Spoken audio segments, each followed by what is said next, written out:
अगर मैं आपसे एक सवाल पूछूं, तारीख का सबसे अमीर इंसान कौन था? अक्सर जुबान पर एक ही नाम आता है, कारून।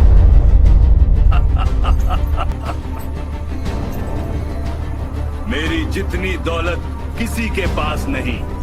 वो शख्स जिसकी दौलत का ये आलम था कि उसके खजानों की चाबियां उठाने के लिए अकेला एक आदमी नहीं बल्कि ताकतवर मर्दों की पूरी जमात दरकार होती थी। सोचिए, जब चाबियां ही इतनी भारी थीं तो खुद खजानों का क्या हाल होगा। मगर असल सवाल ये है कि क्या कारून सिर्फ एक अमीर इंसान था या वो गुरूर, फितना और आजमाइश की जिंदा मिसाल था? कारून बनी इसराइल में से था और हजरत मूसा अलैहिस्सलाम की कौम का फर्द था। कुरान कहता है, बेशक कारून मूसा की कौम में से था, फिर उसने सरकशी की। बाज रिवायात के मुताबिक वो हजरत मूसा का करीबी रिश्तेदार था, यानी नसब एक था मगर रास्ता मुख्तलिफ। इब्तिदा में कारून नेक, इबादत गुजार और साहिब इल्म था। उसकी तिलावत इतनी खूबसूरत थी कि लोग उसे अल मुनव्विल यानी नूर वाला कहते थे। मगर सवाल ये है कि अगर वो इतना नेक था तो फिर गिरा कैसे? रिवायात के मुताबिक शैतान ने उसे फौरन नहीं गिराया। पहले इबादत में शिद्दत आई, फिर तन्हाई, फिर गुरूर और आखिरकार दुनिया की मोहब्बत।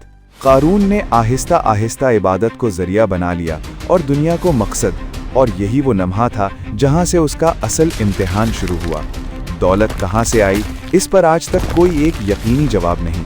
कुछ कहते हैं वो जबरदस्त ताजिर था, कुछ कहते हैं उसे कीमिया का इल्म था, कुछ ने कहा इसे इसमें आज़म मालूम था, मगर सबसे मजबूत राय ये है कि वो पहाड़ों से सोना निकालने का फन जानता था और अपने ज़माने में सोने की पैदावार का वाहिद जरिया बन गया। दौलत आई और उसके साथ गुरूर भी आया। कारून के लिबास सोने के थे, उसका तख्त सोने का था, उसके महल के दरवाजे सोने के थे। कुरान कहता है कि हमने उसे इतने खजाने दिए कि उनकी चाबियां ताकतवर लोगों पर भारी थीं। वो लोगों के सामने निकलता ताकि वो देखें और हसरत करें, और वाकई लोगों ने कहा, काश हमें भी कारून जैसा नसीब मिलता। यही वो लम्हा था जब ईमान और दुनिया आमने सामने खड़े थे। जब ज़कात का हुक्म आया तो कारून रुक गया। दौलत उसकी आजमाइश बन चुकी थी। उसने हजरत मूसा अलैहिस्सलाम पर इल्ज़ाम लगाने की साजिश की, मगर अल्लाह ने सच जाहिर कर दिया और फिर उसने वो जुमला कहा जो उसकी किस्मत का फैसला बन गया।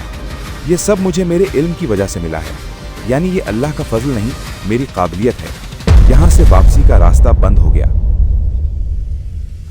हजरत मूसा अलैहिस्सलाम ने अल्लाह से दुआ की, ज़मीन को हुक्म मिला और वही ज़मीन जो कारून के कदमों के नीचे थी उसी ने उसे निगल लिया।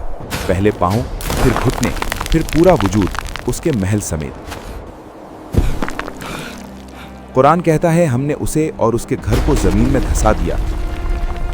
न दौलत बचा सकी, न ताकत, न गुरूर। सदियों से लोग उसके खजाने ढूंढ रहे हैं, मिस्र में, इराक में, झीलों में, खंडरात में। मगर हकीकत यह है कि अल्लाह ने उस खजाने को राज बना दिया, क्योंकि मकसद सोना नहीं था, सबक था।